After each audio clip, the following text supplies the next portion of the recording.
तो यहाँ से हमने इसको यहाँ देखा कि ये इसने बोल्ड कर दिया। ठीक है, इसी में हम थोड़ा और चलते हैं यहाँ पर टूल्स के अंदर ही, तो थोड़े और टूल्स को देखेंगे। जैसे कि यहाँ से अगर मेरे को टूल्स और भी हैं बहुत सारे, जैसे कि हमने लिया बुलेट लिस्ट।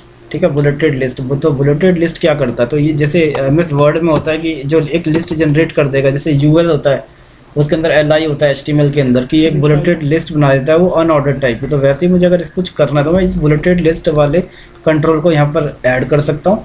इस कंट्रोल के अंदर ही जाऊँगा यहाँ पे, और इसके अंदर मैं एक लिस्ट को जनरेट कर सकता हूँ। तो यहाँ पर मेरे को जो लिस्ट है, जैसे कि ये लिस्ट आइटम आ रहा है एएसपी का लिस्ट आइटम, तो यहाँ से मैंने पहला लिया और इसी को मैं थोड़ा सा और एक दो बार ही कर लेता हूँ। ठीक है, तो ये 2-3 बार हो गया। तो इसमें जैसे सपोज मैंने को कोई सिटी का कोई लिस्ट बनाना है। ठीक है, तो मैंने यहाँ पर ऊपर ही इसके टॉप में हेडिंग दे दिया। हेडिंग टैग के लिए H2 का यूज़ करा या H1 का यूज़ कर लिया। इसके ऊपर ही लिख लिया सिटीज़। ठीक है, इसके नीचे जो लिस्ट मैंने जनरेट करनी है तो मैं वो HTML के साथ यूज़ कर सकता था, लेकिन ये जो है मेरा सर्वर के कंट्रोल्स हैं सारे के सारे। इसमें जैसे मैंने सिटी दे दिया, दिल्ली, मुंबई है, बेंगलोर है। ठीक है, तो ये मैंने सारी की सारी सिटीज़ यहाँ पर बुलेटेड लिस्ट बनाई, इसको सेव किया और ब्राउज़र पे गया और इस अपने ब्राउज़र को एक बार फिर से रिफ़्रेश किया। तो इसने क्या किया, सिटीज़ का एक हेडिंग टैग है, उसके जस्ट नीचे एक बुलेटेड लिस्ट मेरे को जनरेट करके दे दी, जो कि मेरे HTML में हुआ करती थी। तो सर्वर कंट्रोल में उसी के सिमिलरली कंट्रोल इसका नाम है बुलेटेड लिस्ट कंट्रोल, जो कि मुझे एक लिस्ट जनरेट करके देता है। ठीक है, इन सिमिलर फैशन यहाँ पर बटन भी है। तो अगर मैं बटन की बात कर रहा हूँ यहाँ पर, ठीक है, तो बटन से अच्छा है कि हम क्या करें, HTML जो हमने पहले भी किया हुआ ही है या जिसको बेसिक थोड़ा HTML पता है वो इसको हम लोग यहाँ पर ट्राई कर सकते हैं, या फिर अगर नहीं है तो हमारी प्रीवियस क्लासेस को देख सकते हैं, उनके थ्रू भी हम लोग चेक कर सकते हैं कि HTML में हमने कैसे कैसे काम किया है। तो यहाँ क्या करते हैं, बेसिकली थोड़ा सा डिज़ाइन भी कर लेते हैं, जिसके थ्रू में हम लोग कंट्रोल्स को भी यूज़ कर पाएंगे। एंड यहाँ पर एक क्लास यूज़ करता हूँ, क्लास कंटेनर। ठीक है, इसके लिए हम थोड़ा सा CSS यहाँ पर लिख लेते हैं स्टाइल टैग के अंदर। जैसे कि हमारी क्लास है कंटेनर, कंटेनर क्लास का एक CSS हम लोग यहाँ पर अप्लाई कर लेते हैं। सबसे पहले मार्जिन इसका सेट करते हैं टॉप से ये मुझे 80 पिक्सल नीचे मिलेगा। एंड सिमिलरली मार्जिन जो है इसका लेफ़्ट साइड से वो मुझे ये चाहिए 300 पिक्सल। 300 ज़्यादा हो जाएगा तो हम इसको कर देते हैं 250 पिक्सल। इसके अंदर ही चलते हैं। एंड देन पैडिंग इसकी कर लेते हैं 20 पिक्सल। इसका बैकग्राउंड का कलर भी हम थोड़ा चेंज करते हैं, गूगल पे चलते हैं और यहाँ से ओपन करते हैं कलर पिकर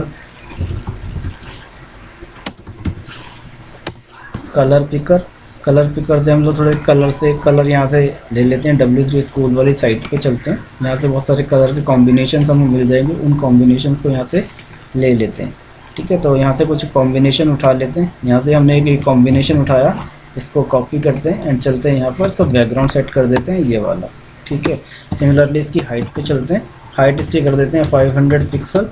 एंड इसकी जो विड्थ है वो भी कर देते हैं 500 पिक्सल। ठीक है, हाइट विड्थ हो गया। एंड जो हम लोग यहाँ पर लेने वाले हैं,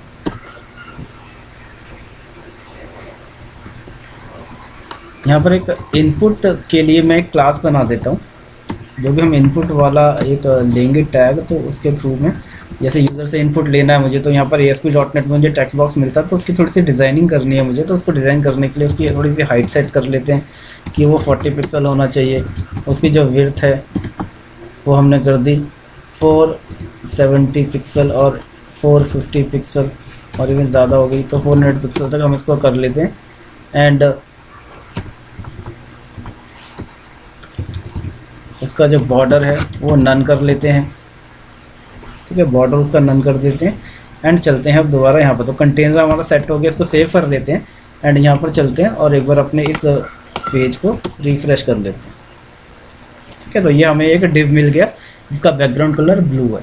ठीक है, अब इसको थोड़ा सा मैं चाहता हूँ थोड़ा सा और अच्छा करने के लिए हम इसका जो बॉर्डर रेडियस है डिव का, राइट साइड से टॉप राइट रेडियस 50 पिक्सल तक इसको थोड़ा सा कर्व कर लेते हैं। रिफ्रेश करते हैं इसको, तो यहाँ से ये कर्व हो गया।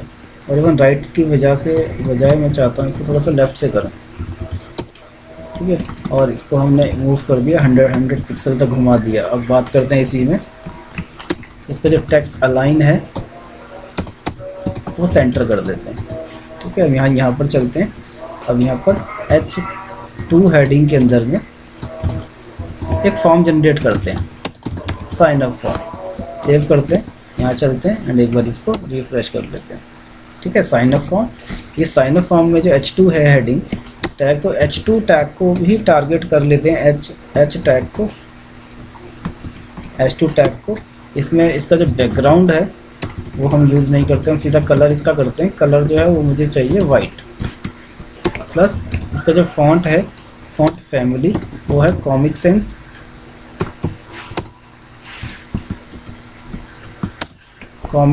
MS। ठीक है, प्लस इसका जो फॉन्ट का साइज़ है वो थोड़ा सा बढ़ा लेते हैं,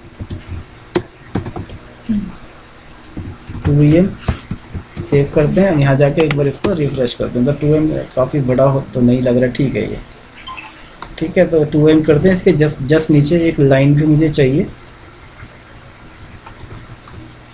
तो पूरे H2 टैग को हम लोग क्या करते हैं, अंडरलाइन U टैग जो हमने सीखा था HTML में उसके अंदर रख लेते हैं। ठीक है,